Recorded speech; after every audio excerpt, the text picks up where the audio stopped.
times that we're living in right now. The theme of Surah Al-Kahf is protection from trials and tribulations. Allah subhanahu wa ta'ala speaks about the future in Surah Al-Kahf, which is our time right now, and how to protect ourselves. So every single story in there is to help us protect ourselves and to give us guidelines on how to live in times of trials and tribulations. And these are the times that we're living in right now. And that's why the first trial that's mentioned in Surah Al-Kahf is the trials and tribulations of oppression because of religion. The people, the youth, the 7 people in the cave who escaped to the cave, they escaped with their religion. They escaped to save their religion. And the Prophet ﷺ said, "Yushiku an yakuna khayru ma'al muslim." It's almost time that when the best wealth of a Muslim is غَنَمٌ يَرْتَعْ بِهَا شَعْفَ الْجِبَالِ وَمَوَاقِ الْقَطْرِ يَفِرُّ بِدِينِهِ مِنَ الْفِتَنِ.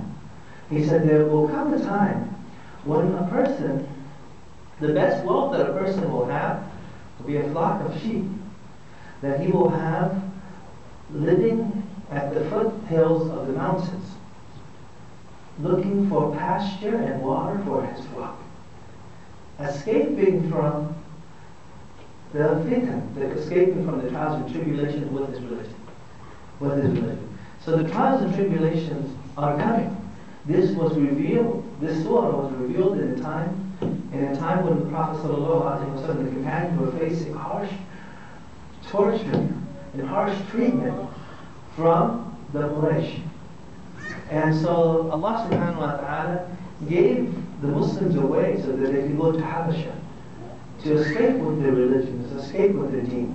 So living in America, living in the West, and as a Muslim minority, we are facing a lot of trials and tribulations.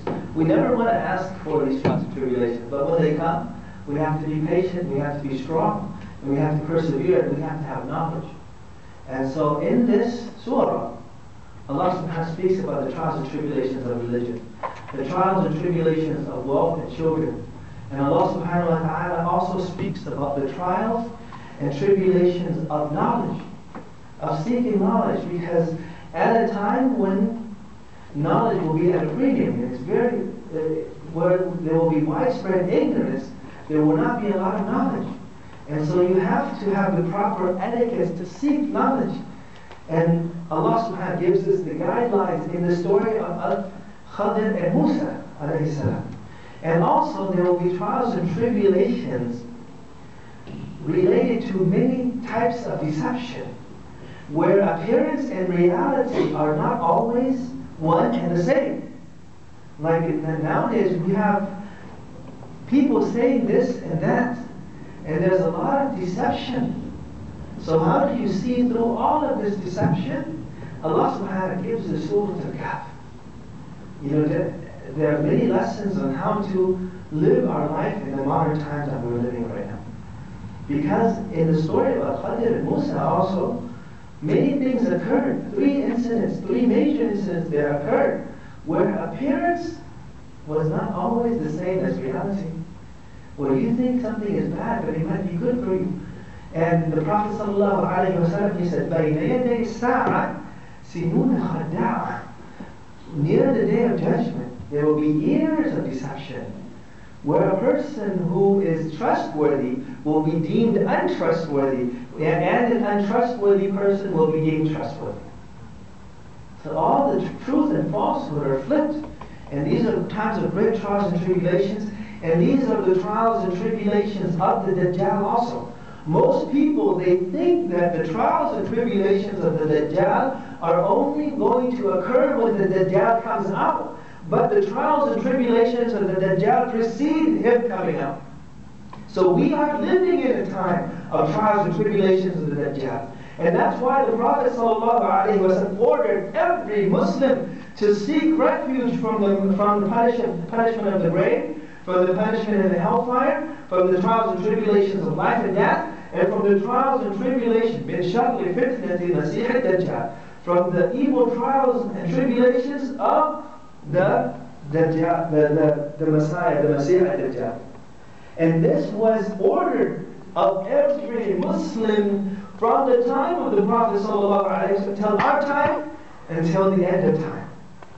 In our prayer, and it is part of our prayer, and it is made part of our prayer. The Prophet ﷺ said, do not end your prayer. Make sure before you finish your prayer, at the end of prayer, to say this, to seek refuge from these things. And so this was something that was ordered of Abu Bakr, ordered of the Tabi'in and the Tabi'in and the times of the great scholars of Islam, and the times before and the times now also. Because the trials and tribulations of the Dajjal, the trials and tribulations of the world, and so on, preceded. And so we forget and we don't realize that we're living in a time in which we need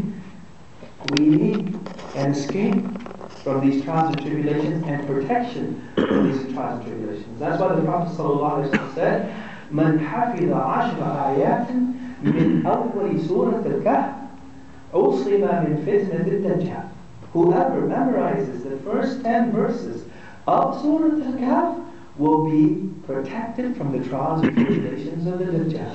And we will also be speaking about Dhul Qarnayn. Who was Dhul Qarnayn? Dhul Qarnayn, who was he? Was he a king, an angel? Who was he? Dhul Qarnayn was a world, we know he was a world conqueror. And he had an empire that spread from the east to the west. Somebody of that magnitude, of that greatness, has to be somewhere in the books of history. Who is he? What is he known by in the West? We will speak about that also. And he built a wall to keep away a great group of people.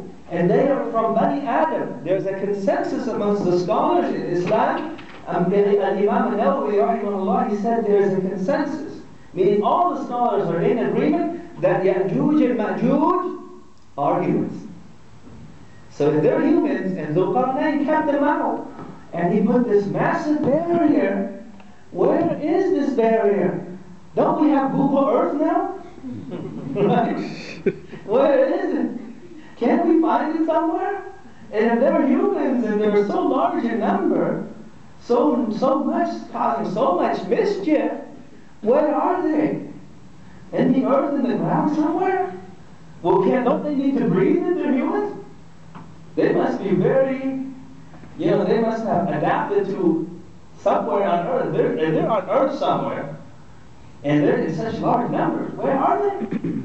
Are they the Chinese?